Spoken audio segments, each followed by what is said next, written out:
I'm Amy, sex educator, sex and relationship coach, and co-owner of PurePleasureShop.com. I'm April, VP of the cutting-edge sex toy company Hot Octopus, and I dedicate my life to the business of sex.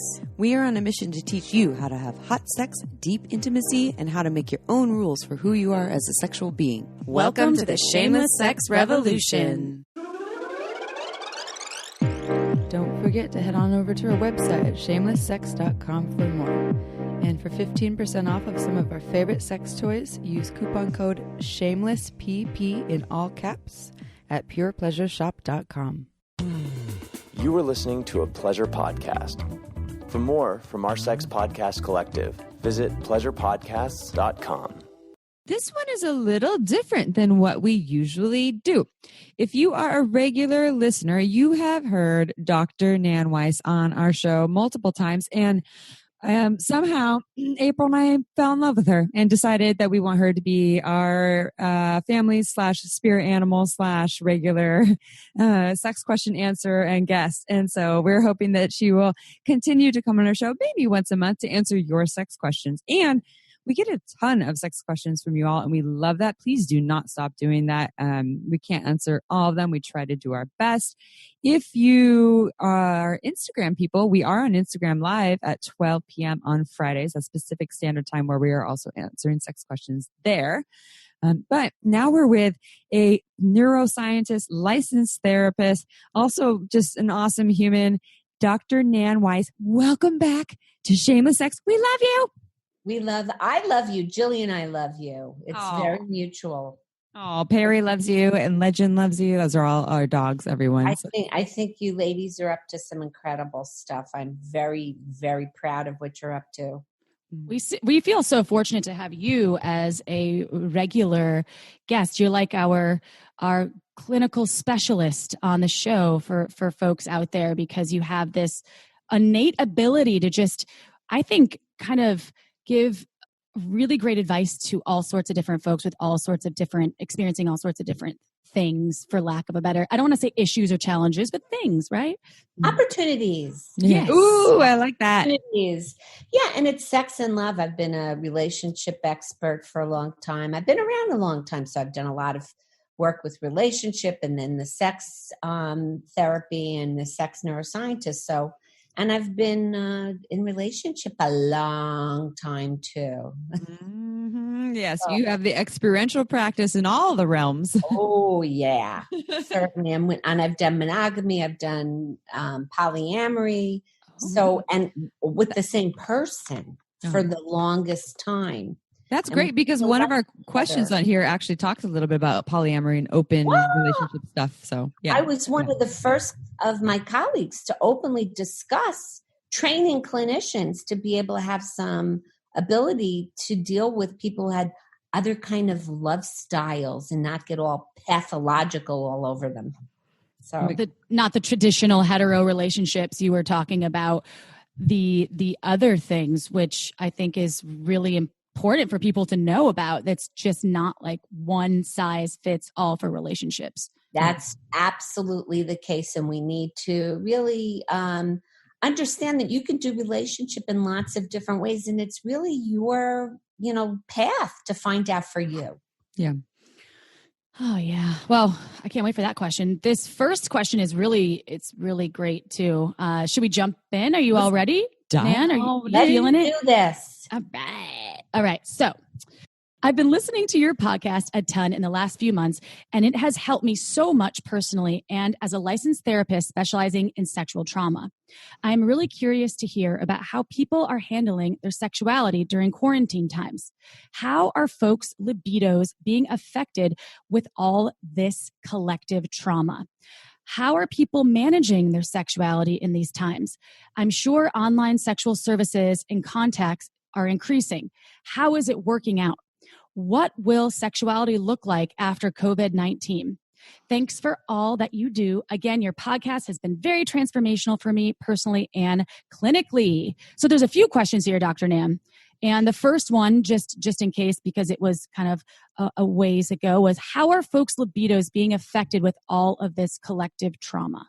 Well, that's a great question. And it's kind of like libido is a complicated thing because it's not just high or low. There's active desire, which is when you're spontaneously horny. There's receptive desire, where if you get a sufficient stimulation when someone is seductive, or you get your vibrator out and you get arousal going, you can, tap into the receptive and it becomes more active. What I would say is that it's like everything else, the individual differences loom large. For some people, they see this as an opportunity since if they're in with their partner, if they're quarantined with their partner, there's more time where we're less distracted by running around like chickens without a head. So some people, and I'm secretly hoping that the being in the lockdown is going to have some really good effects on people's ability to connect with each other. I've been doing a lot of talking about that and encouraging of that, people actually spending time looking at their partners and talking to their partners and get off their devices. So for some people, when they are stressed, their libido completely flattens out. So if people are worried about whether they're going to have a job, or if they're trying to do their work from home, which can be really difficult, especially if people have kids and they're doing that and at the same time they're parenting, libidos are going to go out the window. For other people, a little bit of stress can actually amplify their desire to connect. Because it's sort of like it makes people feel like, oh my God, this is I'm aware of how important it is, people in my life, and, they don't want to take anything for granted. So again, individual differences loom large. A little bit of anxiety or stress can sort of activate libido for some people. And I think in everybody, you get to a certain point where there's too much stress, it shuts down the lust system because the panicking kind of systems in the core emotions get stirred up. So, we weren't doing so great about sex before the pandemic, and that there was a sex recession where there was a number of reports that came out that people, 23% of adults hadn't had sex in the year prior. That's a lot of people not having sex. And I blame it, or shall I say, I don't want to blame because that's such a partisan thing to do. I would say I think what's driving that is divided attention, where people are so distracted that they're actually flattening out the dopamine seeking system, which is important for lust. So in terms of that question, what's happening, how is the COVID crisis affecting people? What's the future of sex? What's going to happen after this? I think the big looming question for everybody about COVID is the uncertainty that we're facing. When is this going to be over? What's everyday life going to look like? Everybody's so impatient. Well, not everybody, but there's certainly an impatience to get back to a regularly scheduled life. And I think as far as sex goes, I suspect that for some people, this will be a brilliant wake-up call to prioritize simple, healthy hedonism pleasures like, enjoying their bodies and getting out and walking in the sun and exercising and having really good connections. For some people, it'll be a great opportunity to reboot their habits with their partners too. And for other people, it'll be a blip on the map. And, as soon as life goes back to any semblance of normal, they'll plug themselves back into the device, maybe connect with porn, which porn is, I don't see anything wrong with porn. It's how people use it or misuse it. If it becomes a distraction from having real relationships with real people, then I think it's a question of how you're using it. So did I miss any part of that question? No, I think you covered most of it. And I think it would be great to address some of the single folks out there too, because I think I've noticed at least that if you're single, people are getting lonelier because they don't have a lot of the touch or the pleasure that they maybe were getting out of dating or going out or hooking up. And I think that is something that people have asked me about. And you're such an expert. I would love if you could touch on that as well. Great highlighting, April, because this is a big issue. And this is what I was think there's something coming out. I did an interview for Ringer on this. One of the most important things that people need to learn is when they think they're hungry for sex, what they're really looking for is a connection. And whether or not you have a sexual partner right now, you can still explore connection. So, we're sitting here and we're talking to each other. We're not in the same room, but we can see each other. We can hear each other. We can go deep. We can get to know each other. And people can do this in lieu of actual physical dating. And I think that people who take the opportunity rather than rush into meetups like we used to not me personally, I'm a little bit out of that these days, but rather than just going right into the getting to meet somebody, that it's really important to spend time looking at people better than the phone and certainly better than texting, which is totally not connected, listening and learning and putting out some real good energy about getting to know people more deeply. What's on their minds? What's on their bodies? What's their emotional weather? What a great opportunity we have now, because we're all in this unprecedented experience that we're sharing, and it's impacting us all so intensely in some sort of way, profoundly. Getting to know somebody really, like if you wanted to go out and date, do virtual dates right now. Find people that you're interested in. And stop thinking about that you have to rush in to have some genitals, do some friction somewhere. And think about having kind of that really energy exchange where you're penetrating the person with your consciousness. Oh. Whoa, how hot is that? That's what we straight people can learn from kinky people. And I'm no not condoms needed there, right? You can just go all in. Penetrating, the secret to sexual potential over a lifetime is the capacity to get turned on by life and also get turned on with another human being, really climbing into their experience. And holy shit, we could really learn a lot about each other right now. It's a bonding time. So when we think we're hungry for sex, often what it is for connection. And I think we're just so used to trying to scratch the itch that we forget that the real satisfying part comes from the connected part of sex. Yeah, maybe it will actually help to highlight that folks that think everything is about sex, and bring that, because now it's less available if you're a single person or if you're in quarantine, you're stuck with your partner and you don't want to have sex with them as much because you see them all the time. Maybe now you can. This is going to be the inspiration to look deeper, have a deeper perspective on this in terms of what am I really wanting here? Like a lot of people and there are some people it is about touch and sex. It just really is. But yeah, I really like that when people can maybe actually see that it's really, I'm just longing to feel connected, seen, heard, understood, is it in a loving way, in a sensual way? Yeah, I think that would be all of the above, Amy. And I think really the highlight is that it's not that we have to forego the genital friction touch. And we do have a touch hunger as human beings for touch, for connection. That's part of why pets are so satisfying. Not that we have sex with our pets, but we connect with them. Yeah. So it's like we can have it all. And if we slow it down enough, where we're really focused on being present to each other, present to ourselves, present to our partners, present to our friends, and socialize, get on Zoom or FaceTime and connect and climb into each other's experiences. That's what satisfies. And I think if anything can highlight this is that we can't take things for granted anymore. That's what uncertainty does. People get sick and die. People, healthy people get sick and die with this. And we don't know when life is going to look normal again and what the new normal is going to look like. So it's time to get out of our old habits and we weren't having that much sex when we could have sex. So hello, time for a wake up call. It's the brutal awakening. And before we move on to the next question, one thing I just wanted to add, and maybe add a question to that for you. I would imagine that the folks who, so say they're in partnerships, they're living together, we're having some issues, maybe not having a lot of sex or connection, and then this shit happened.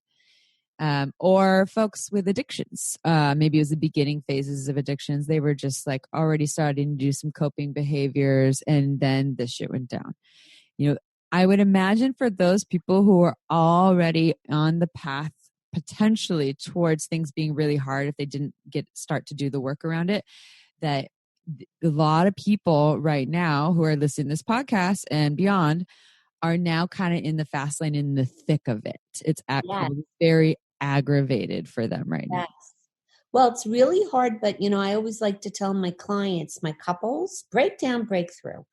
When you are challenged and there are things that you are really not liking about what's going on in your relationship, if you learn that you can take a stand for what you want and need, and you don't have to make the partner wrong, and you can take some risks to develop a kind of safe container to have the conversations. I put this up on my website, how to give and take sessions for couples. I've been doing this for like probably 25 years with my husband, who actually was my first lover. Not my last lover, but my first lover. And this I think has really been one of the tools, if not the most important tool we've had as a couple that has allowed us to reinvent our relationship by relating, going to the scary, difficult conversations, And I think when we're willing to do that and give the partner the benefit of the doubt, climb into their experience, because even the stupidest shit that people do makes some sense for them when they do it. Mm-hmm. So we need to get the understandable part. We need to establish how we can calm our own nervous system so we don't go batshit crazy and just get defensive, because defenses just beget other defenses. And that's not where the fun is.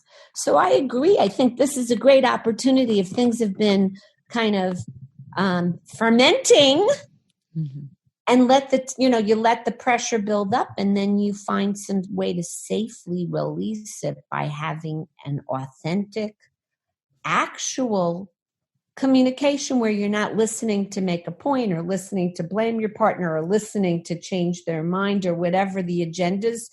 Because we always think we're right, but 95% of what we fight about or what we have trouble with is just a matter of opinion. Mm-hmm. And we need to get over that and figure out, my experience, and I say this to people who've had tremendous challenges in relationship, like these horror stories of like the horror house of relationship disasters. When you see people learn how to get over the worst stuff by really being able to listen into each other's experience and find the understandable part and learn how to self-soothe and have empathy and compassion for the partner, a lot of the logistics or the practical issues or the things they're fighting about loosen and soften, and then the solutions become so much organically available. Mm-hmm. So it's skill sets that we need. Tools and skills. Mm-hmm.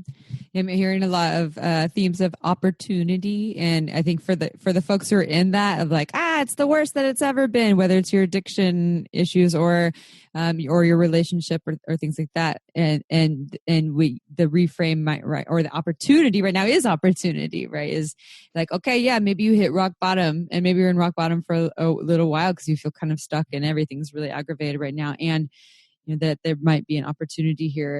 And how wonderful is it in a weird way that it's a kind of a collective experience that a lot of us are in that together.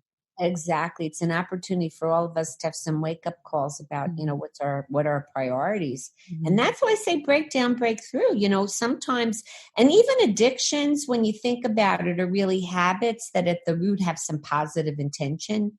Like people don't smoke cigarettes to give themselves lung cancer. They do it because smoking actually, what it does is it inhibits the thing that breaks down the neurotransmitters that make us feel good. So if you understand the understandable part that people are trying to do what we're trying to do for ourselves with our, shall we say, compulsive behaviors, then we can work with that and be like resourceful and creative about finding solutions with a little help from our friends. Mm-hmm. We need to partner up for all of this. Mm-hmm. Yeah. Yeah, don't do it alone. And that's why we have wonderful folks like you who see clients and other folks. I mean, there's plenty of folks around that are seeing clients, therapists and coaches and all kinds of practitioners alike. Okay, let's go to question number 2 from Little Red Riding Hood. She said, I think she said we could use the alter ego Little Red Riding Hood because she likes to be eaten by the big bad wolf. All right. So Little Red Riding Hood asks, I have been in a long distance relationship with a wonderful guy for over 2 years now. Now we have had a change to be physically together for a longer time as I'm stuck at his place because of Corona. I am into dom sub play where I'm submissive, and for the first time in my life, I have felt comfortable enough to tell this to my partner. For me, it has always been normal that I can only reach orgasm if I dive into my mind with fantasies while being with my partner. Right now, I struggle with orgasm because we are spending so much time together that my own imagination doesn't seem to be enough anymore. It takes such a long time for me to come that it becomes frustrating for me, and it also breaks the mood of the play for me when my partner has to stay down on me for over a half an hour. If you have any tips on how I can be more present in sex or how my partner can help me to be more present, please share them with me. And I'm also interested in any tips for dom, sub, play, long distance relationship, etc. Wow, that's a great question. So let me say I've got a couple of different answers. So everything sexual has biological and then what we call psychological or learning, experiential stuff, and then the social is the cultural. So on the psychological perspective of this is, first of all, it's not unusual for people to find their way to the orgasm in a way that works for them. And this is often true for both men and women, but particularly for women, since a lot of women don't have as much experience laying down the orgasm pathways because they don't tend to masturbate as much as men. That's a general thing. Men tend to beat the meat a lot. So what happens is the neurons between the penis and the brain get all strengthened, the pathways, and they can find their orgasms pretty easily.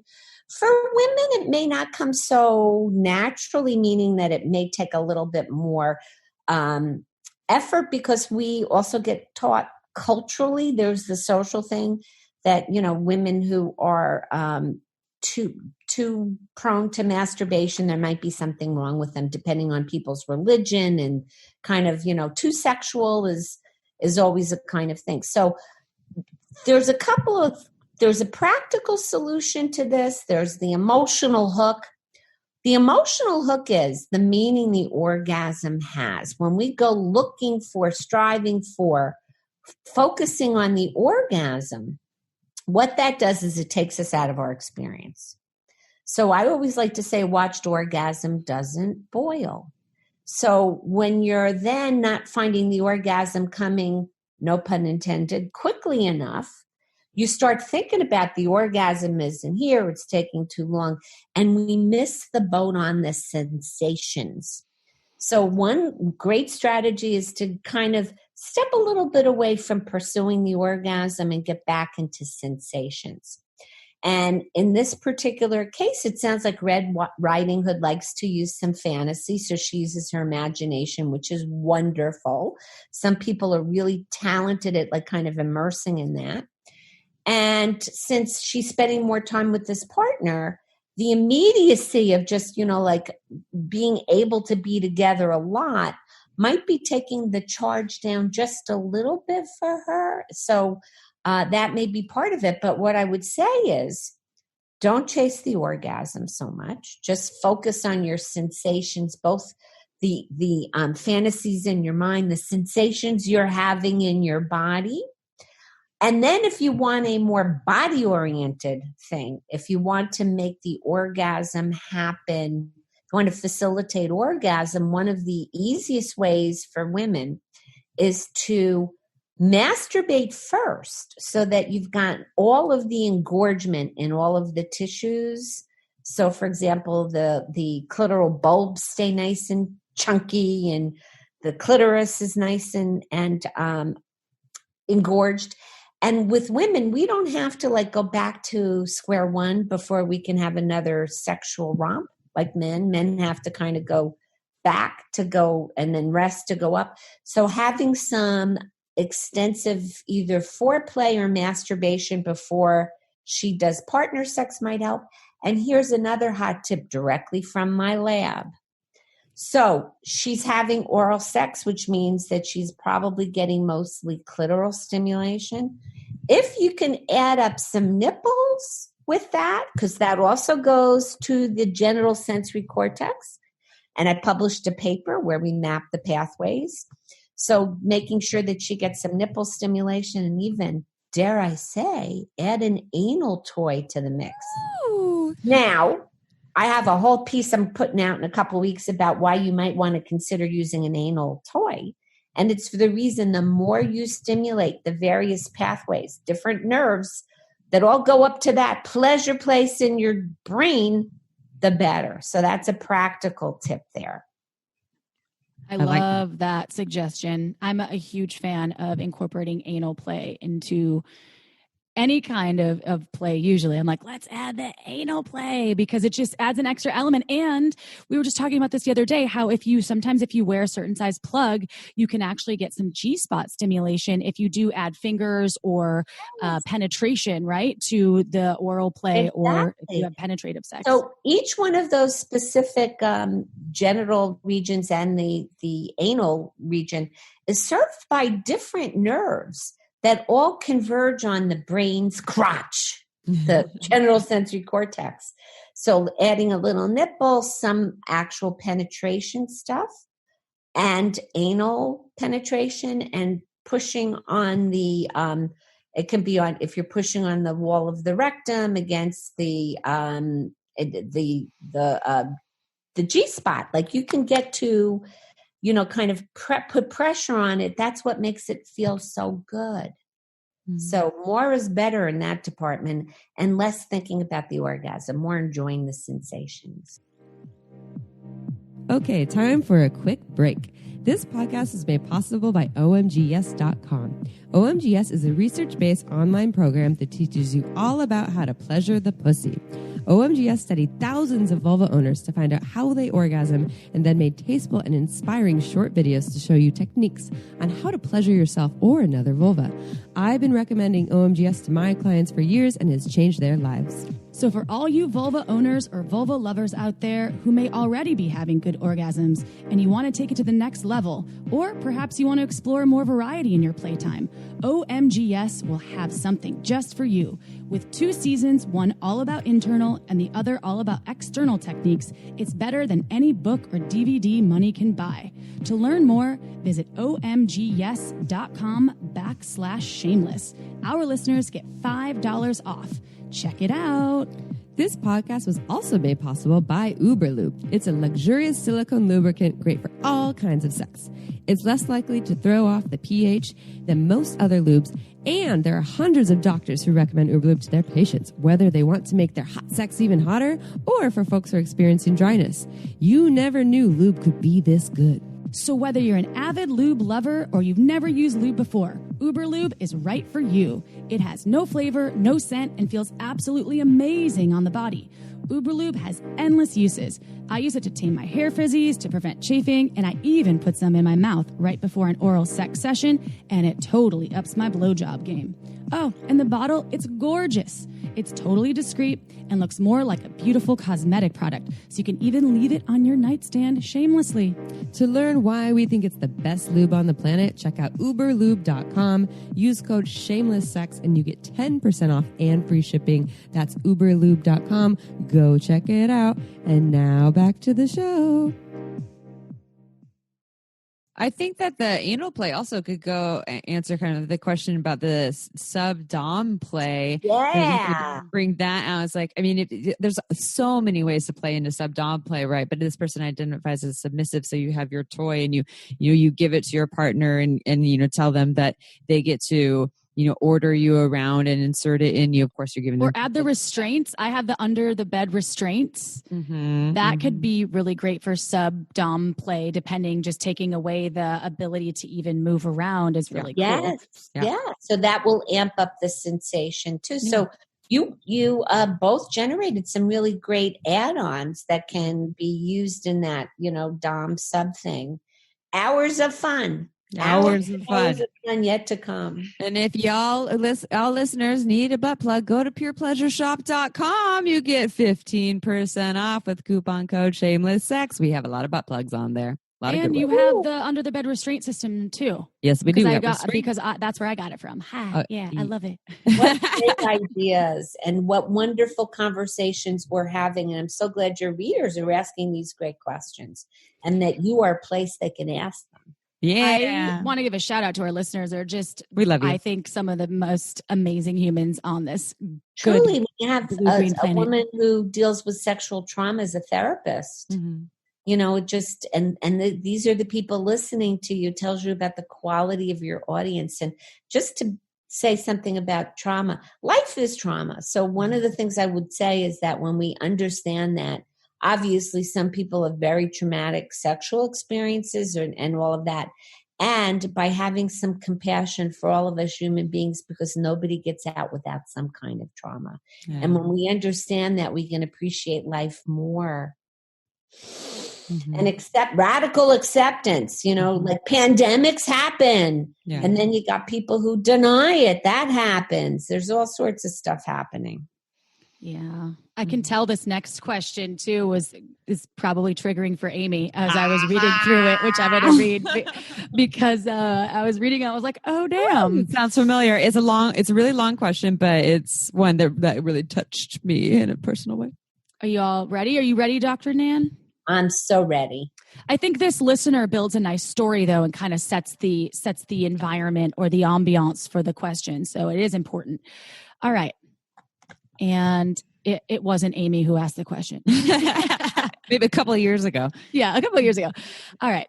I have a live-in boyfriend who I have been with for 3 years. Our relationship has been good except for one thing: his desire to sleep with other women while maintaining a relationship with me.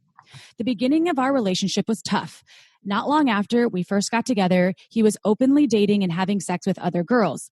He did tell me during this time that he wanted an open relationship. However, I was not comfortable with that because he ended up trying to form monogamous relationships with a few of these girls, cutting me off to be with them instead. We were on and off for a while because of this, but I decided to stick around because I loved him and he wanted me back each time. Whenever I found out he was talking to or having sex with another girl, he passed it off as being polyamorous, and in air quotes, even though he knew how much it hurt me. He implied that his behavior during this time was okay because I knew about it, and that he didn't consider it cheating because he was being honest about it and not sneaking around with it behind my back. I have given in to his fantasy of having a threesome with me and another woman a couple of times, which I have found that I am actually okay with. It's when he wants to have one-on-one sex with other girls or wants to date or form relationships on the side that I have a problem with. I want to add, I would be fine with him casually dating and sleeping with other women if I could do the same thing with another man. However, he is completely closed off to the idea of me being open with another man and said that he would consider it cheating if I ever did that. I love him deeply and I want a future with him, but it would hurt me to let him continue being open with other women. Is it time to let go of the relationship, or is there a way to compromise?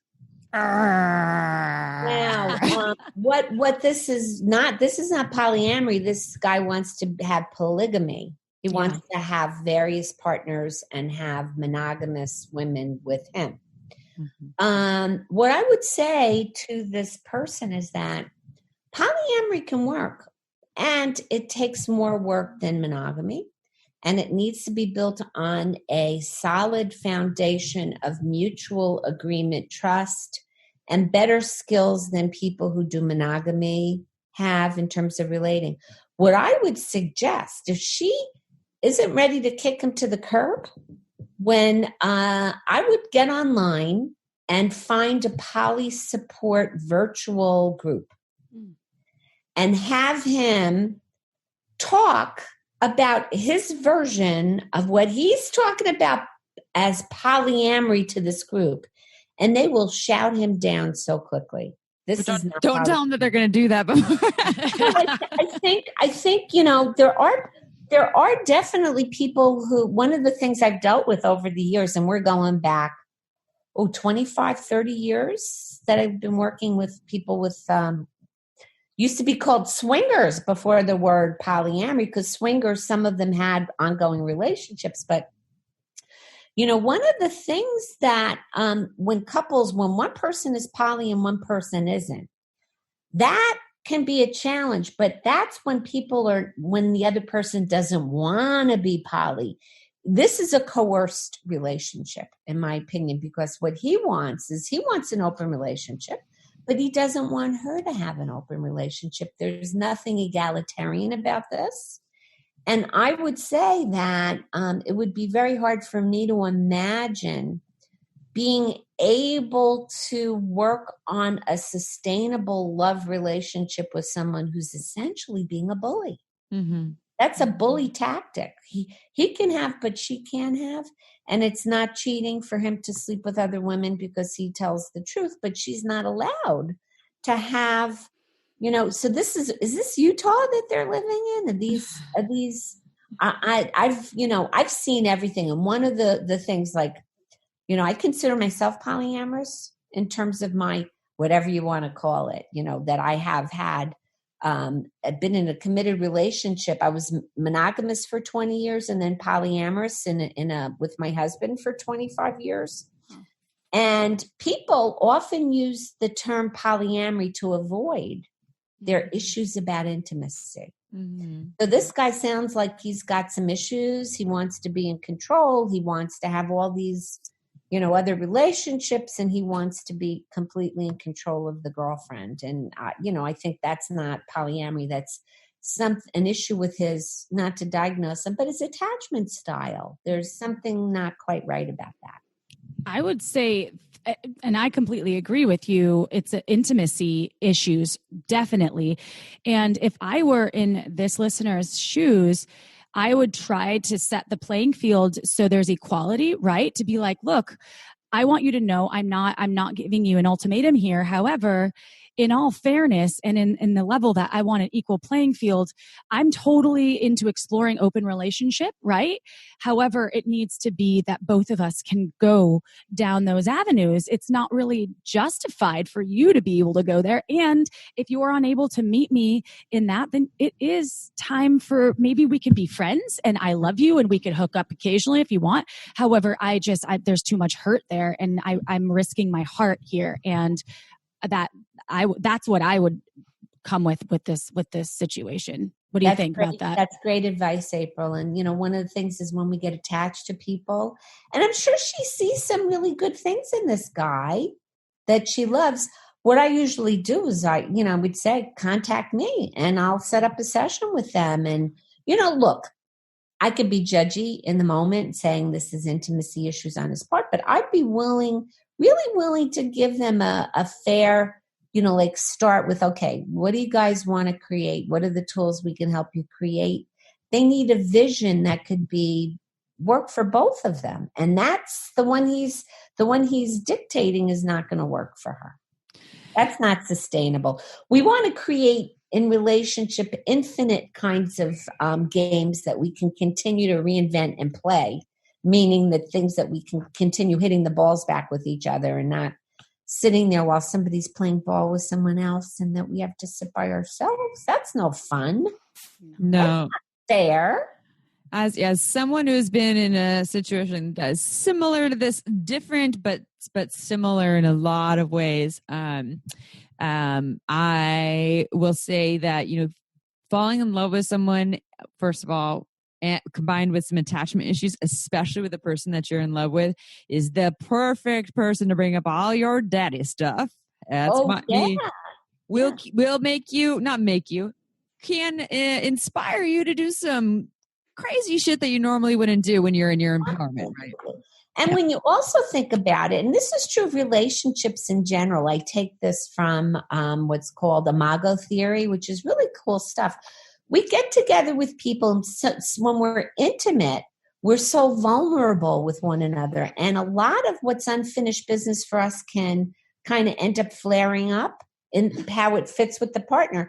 And we end up kind of wounding each other in the way that we need to heal. And when you have a conscious partner who's willing to develop himself or herself along with you, then you can end up going from learning love to lasting love. Mm-hmm. So, and it's like, yeah, this is a clear example of when, that could be, stirred up, but it also stirred up in vanilla monogamous relationships too, mm-hmm. that there are issues that are pointy for us that we get to roll up our sleeves and grow. That's what I like to say. Yeah. Yeah. In my experience of being something like this as well,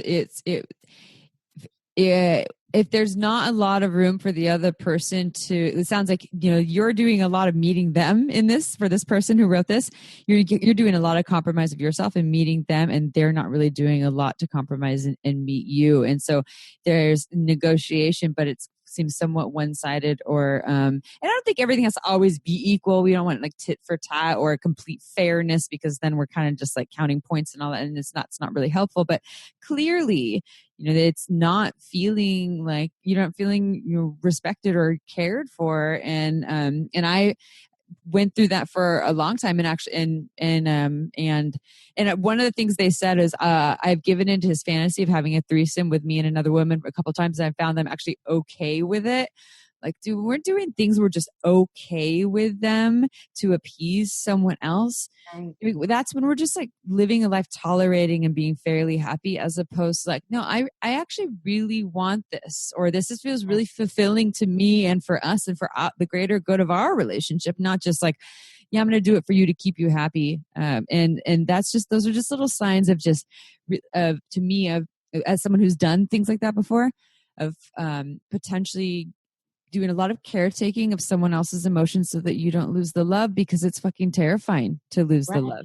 You're in love with them. We're wired to maintain our connections. So that's your care system, and the panic grief system will keep us focused on making every effort we can to keep a relationship together. But what happens is that we need to learn to take a stand for our needs. That's a very important relationship skill. And not doing that is as negative a relationship violation as is being a bully or withholding.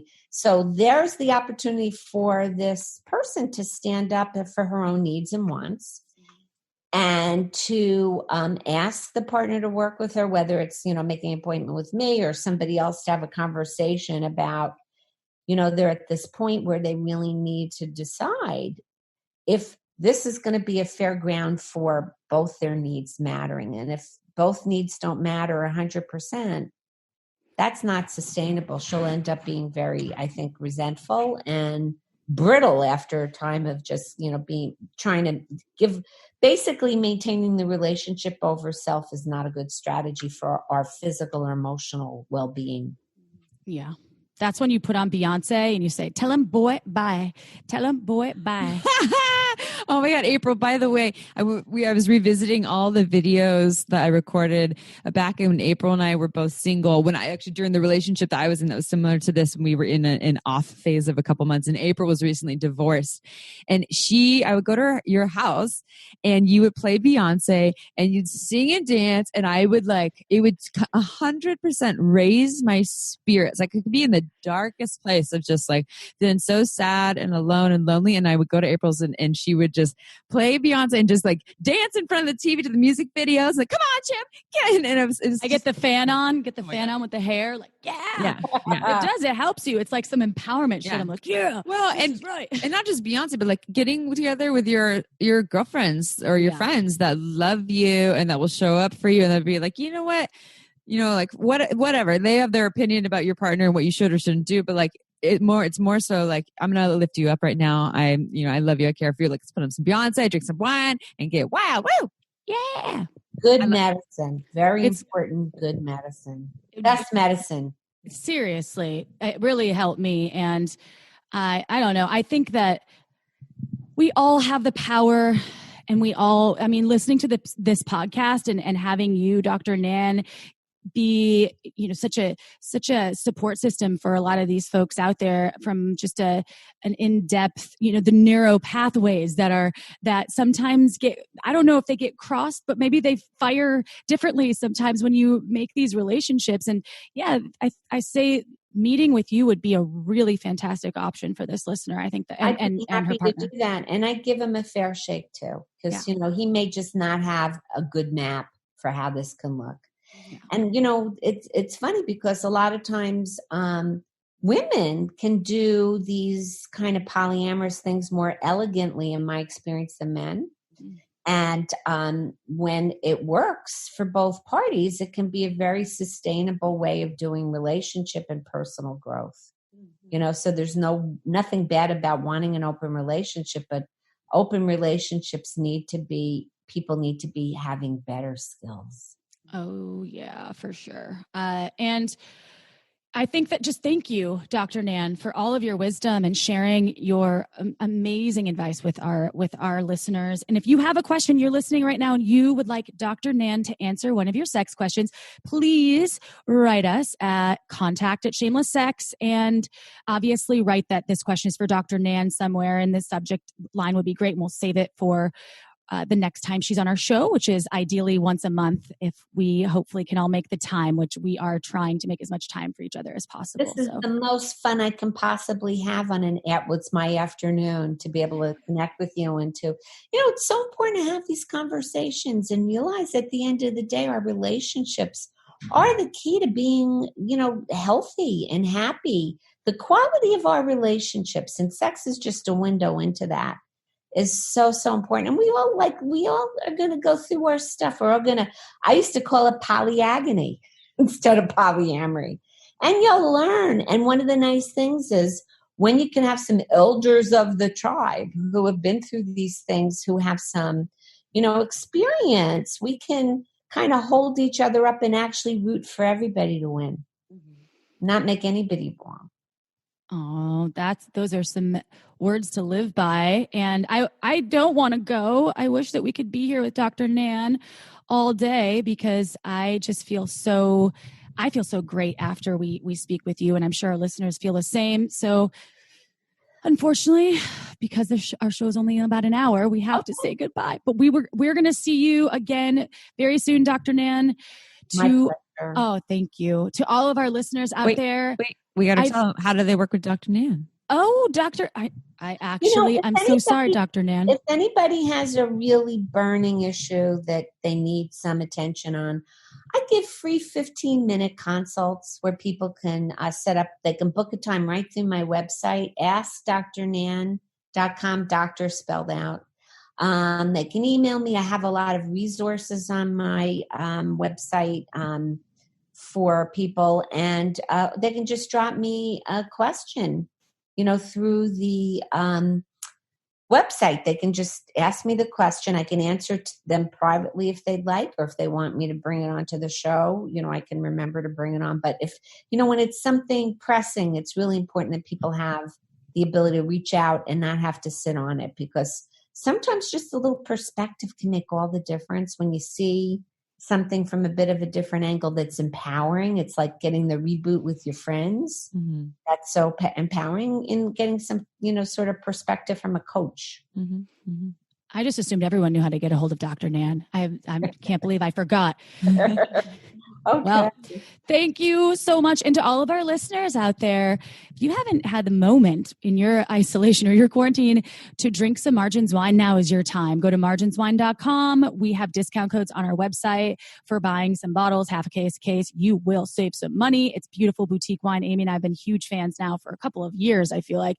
And I just finally got my new shipment, and I'm so stoked to try it out. So check out why we love Margins Wine. Sign up for her newsletter, marginswine.com, and check check out Dr. Nan's site. You can go ahead and ask her any questions. If you have a free moment in your day today, go ahead, write us 5 stars on iTunes. We read every single one of your reviews, and we love you, shameless sex revolutionaries.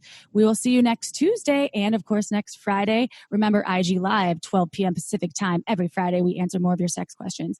All right. I think that was enough, right? For information for Good one job. day. We love you all. Ciao for now. Don't forget to head on over to our website at shamelesssex.com for more. And for 15% off of some of our favorite sex toys, use coupon code SHAMELESSPP in all caps at purepleasureshop.com.